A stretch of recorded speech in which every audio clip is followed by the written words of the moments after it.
अस्सलाम वालेकुम and good evening. आज हम एक बार फिर कल के टूटे हुए सिलसिले को जोड़ते हुए स्वात में खवातीन के साथ होने वाले सलूक की, जिसकी फुटेज कल शाम समा टेलीविजन की स्क्रीन पर नई राहें में सबसे पहले दिखाई गई और मालाकंड के अमीर शहराज खान और ANP के वजीर इत्तलात इफ्तिखार हुसैन की तरफ से तनकीद भी की गई कि शायद समा ये खुद बनाकर दिखा रहा है और कि ये फुटेज मीडिया की तरफ से एक प्रोपेगेंडा है। आज यही फुटेज तमाम तर चैनल्स पे उठाई गई, नेशनली और इंटरनेशनली। हमें हमारी इस जुर्रत पे धमकियां भी मिल रही हैं, लेकिन हमारी इसी जुर्रत की बिना पर आज जस्टिस इफ्तिखार मोहम्मद चौधरी की जानिब से सुओ मोटो नोटिस लिया जा चुका है। इस मसले को जेर बहस लाते हुए कल हमने वाज़े तौर पर अपने मेहमानों के कॉल ऑफ फेल में एक बहुत तजाद भी पाया। अफसोस कि हम आज़ाद मुल्क के आज़ाद शहरी होकर भी आज़ाद नहीं, और अगर इस आज़ादी के नुक्ता नज़र को औरत के लिए फरका जाए तो आज़ादी का दायरा और भी तंग हो जाता है। कभी मजहबी तो कभी माशी या समाजी असूलों के तराजू में रखकर लोगों की नुक्ताचीनी का शिकार बना दिया जाता है। अब तक हम ये फैसला ही नहीं कर पाए कि इस्लाम में औरत के हकूक आखिर हैं क्या। क्या इस्लाम सरे बाजार नामहरमों के हाथों कोड़े मारे जाने की इजाजत देता है? क्या इस्लाम का दायरा इस कदर तंग है कि औरत को घर से बाहर अकेले निकलने की इजाजत भी नहीं? ANP एक सेक्युलर पार्टी होने का झंडा आज लहरा रही है। तालिबान इस्लाम के वाहिद मुहाफिज बनने का अहद किए हुए हैं और इसके साथ साथ तहरीक निफाज शरीयत मोहम्मदी मालूम नहीं कौन से निफाज अदल की गारंटी देते फिर रहे हैं।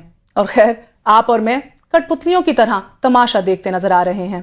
प्लीज यू मस्ट अंडरस्टैंड कि ये आपके और मेरे मुस्तकबिल की ही बात हो रही है। जरा खुद सोचिए कि ये रुझान अगर आगे चलकर क्या सूरत इख्तियार कर सकता है। आपके साथ एक स्टोरी शेयर करती हूँ। मेरे एक जानने वाले जिनकी बेटी की उम्र 5 साल है, कल शो के बाद मुझे कहने लगे कि मैं तसव्वुर भी नहीं कर सकता कि पाकिस्तान ऐसा मुल्क बन जाएगा जहां आज से 12 साल बाद उनकी बेटी को भी घर से बाहर निकलने पर कोड़ों की सजा मिलने का इम्कान हो। उन्होंने कहा कि ये वो पाकिस्तान को ऐसा मुल्क बनने ही नहीं देंगे जहां मामूली गलती पर कुछ लोग एक बच्ची को सड़क पे उल्टा लिटाकर कोड़े मारें। लेकिन अफसोस, पाकिस्तान का एक खूबसूरत हिस्सा स्वात ऐसा बन चुका है। We can't be in denial anymore। खवातीन के साथ होने वाले बदतरीन सलूक जिसके शवाहिद भी आज मौजूद हैं, मगर हकीकत का आईना फिर भी इतना धुंधला हमें नजर आ रहा है। पूछिए, ये आपका हक है। आखिर क्यों?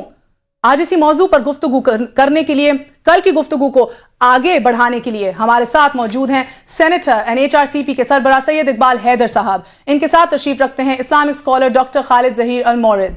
हमें हमारे इस्लामाबाद स्टूडियो से ज्वाइन करेंगी समर मिनल्ला साहिबा।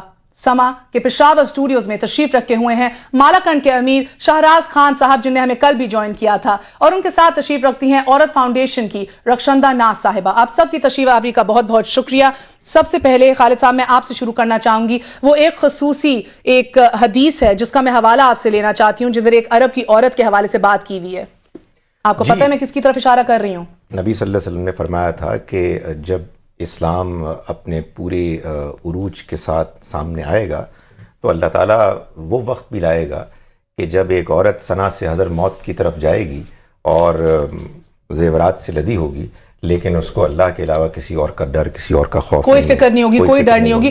खालिद साहब, ये बताइए कि इस हदीस के अंदर तो कहीं महरम या ना महरम आदमी का उसके साथ होना तो कोई जिक्र नहीं है। कोई उसका जिक्र नहीं है। मैं आपसे गुजारिश करूं कि मदीना मुनव्वरा में मुसलमान ख़वातीन मस्जिद में नमाज पढ़ने जाती थीं, अकेले भी जाती थीं। इसके बहुत से वाक़यात मुस्तनद अहादीस की किताबों में मौजूद हैं कि आउटस्कर्ट्स ऑफ मदीना में भी ख़वातीन काम करके वापस आ रही होती थीं और उनको हरगिज़ इस बात पर नहीं रोका टोका जाता था। ये तो जो वाक़या हुआ है, ये तो दीन के नाम पर एक धब्बा है।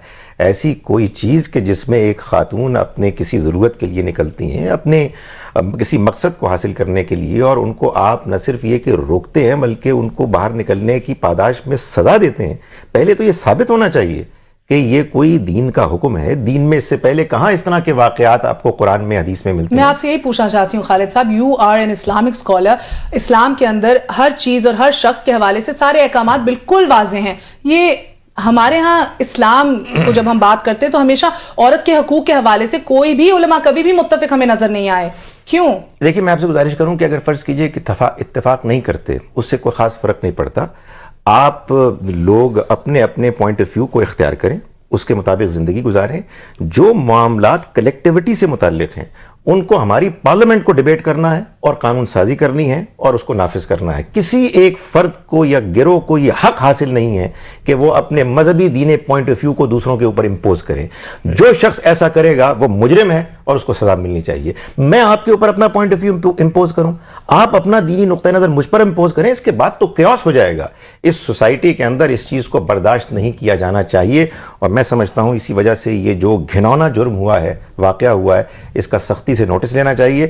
اینڈ یہ بڑی ہارٹننگ بات ہے جیسا کہ آپ نے بتایا کہ چیف جسٹس صاحب نے اس کا نوٹس لیا ہے, اور انشاءاللہ اس پر امید ہے کہ پازیٹیو پیش انشاءاللہ تعالیٰ. اقبال حیدر صاحب مجھے یہ بتائیے کہ ایک تو آپ کو کب خبر ملی اس کی اگین, اور اس کے ساتھ ساتھ بتائیے کہ 15 فروری کی ڈیل کے بعد ہم دیکھ رہے ہیں کہ سوات میں پیرلل جوڈیشل سسٹم بھی چل رہا ہے, ایک ٹریڈیشنل لا بھی چل رہا ہے ساتھ, اور ان کا اسلامک لا بھی ساتھ چل رہا ہے. آئی ووڈ لائک کہ اگر آپ اس پہ ذرا روشنی ڈالیے. آخری بات جو آپ نے کہی ہے, پیرلل نہیں, سوات اور مالاکنڈ میں اس وقت انارکی ہے اور بندوق کا قانون چل رہا ہے.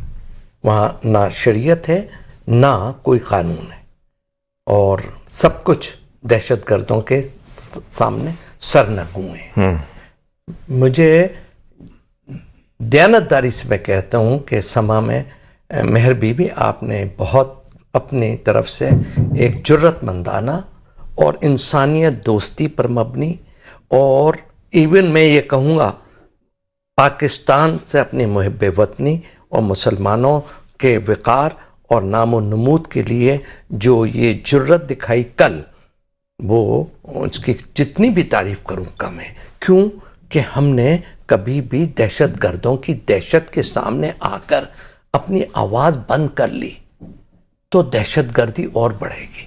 ایبسلیوٹلی. اور وہ قومیں مر جاتی ہیں جو سچ بولنا چھوڑ دیں, مر جاتی ہیں, اور مرنا ان کا برحق بھی ہوتا ہے جو سچ بولنا چھوڑ دیں. تو اس لیے میں آپ سما نے یہ بہت ہی نیک کام کیا, اس واقعے کو فروغ دیا. اور آپ کے شو میں جب میں کل ہی میں لاہور پہنچا تھا تو فرسٹ تھنگ میرے پاس ایس ایم ایس آیا, واچ سما. تو میں نے کہا کیا, میں نے جب دیکھا تو میں رونگٹے کھڑے ہو گئے, میں جو چیخوں کی آواز. اور جب وہ اس میں نے وہ طالبان کے جو نمائندے تھے حاجی مسلم خان, حاجی مسلم خان نے تو تسلیم کیا. نہیں, انہوں نے نہ صرف تسلیم کیا, انہوں نے کہا یہ درست ہے. نہیں درست ہے, بلکہ یہ کہا کہ انہوں نے تو اس لڑکی بیچاری معصوم لڑکی پر رحم کیا کہ صرف کوڑے لگائے, اس کو تو سنسار ہونا چاہیے تھا. یہ اس کے الفاظ میں نے آپ کے پروگرام پر سنے. ایگزیکٹلی. تو مجھے یہ بتائیے کہ کیا تو پھر اب یہ سوال تو یہی اٹھتا ہے نا پھر کہ مجھے بتائیے کہ سزا دینے کا اختیار کیا صرف اور صرف ریاست کے پاس نہیں ہونا چاہیے؟ صرف ریاست کے پاس ہونا چاہیے. تو یہ ہمیں کس بات کی طرف اشارہ کر رہے ہیں جو سزا آج ہم ابھی ٹیلی ویژن پہ دیکھ رہے ہیں؟ یہ ہمیں سزا مل رہی ہے اس ناقبت اندیشی کی, اس غیر دانشمندانہ فیصلوں کی جو کہ پرویز مشرف بھی کرتے رہے, اور موجودہ منتخب حکومت بھی بار بار جتنے معاہدے انہوں نے کیے ہیں دہشت گردوں کے ساتھ, اس سے دہشت گردی بڑھی ہے. اور یہ ہے 16 فروری کو جو انہوں نے ہماری سرحد کی حکومت نے غیر دانشمندانہ معاہدہ صوفی محمد سے کیا ہے, اس کے نتیجے میں پورے پاکستان کے عوام کو سزا مل رہی ہے. بہت بہتر. سب دہشت زدہ ہیں, سب خوف میں ہیں. اور جہاں جو لاہور میں ہوا بی بی, جو پولیس والوں کے ساتھ ہوا, جو سری لنکا کی ٹیم کے ساتھ ہوا,